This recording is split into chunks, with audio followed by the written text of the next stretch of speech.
Hi, I'm Pastor Tim, and today I'm bringing you day 19 of our church-wide Advent devotional series, FaithFULL, not FearFULL. The buzzword these days is brave.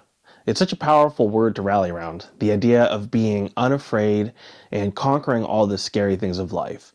But being brave puts the responsibility on us, leaving it to us to muster up the courage from some deep reserve. It sounds romantic, but it's not always possible.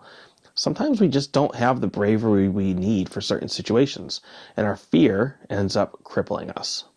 Rather than trying to live unafraid, what we really need to do is live fearlessly. Being fearless does not mean living with the absence of fear. It means moving forward in spite of our fear. It means walking in obedience to God, even when we're terrified of what it could cost us. Just like Mary.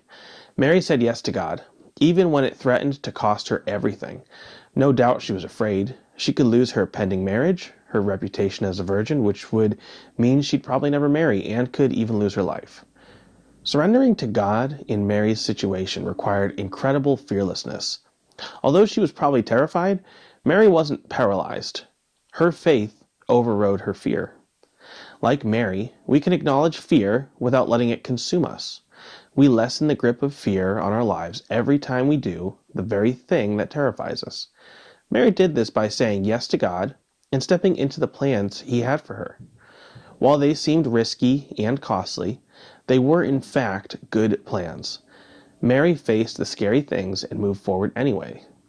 Because of her fearlessness, Christmas came.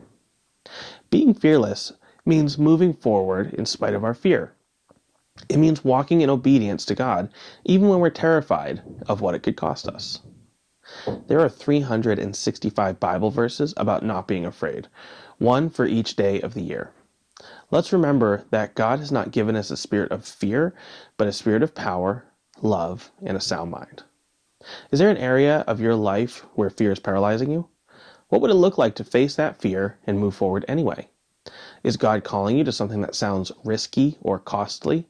Are you afraid of saying yes? And what would saying yes lead to? The scripture for this is Psalm 46:5. God's within her. He'll not be toppled. God will help her when the morning dawns. Thanks for joining us for this devotional series. Have a great day.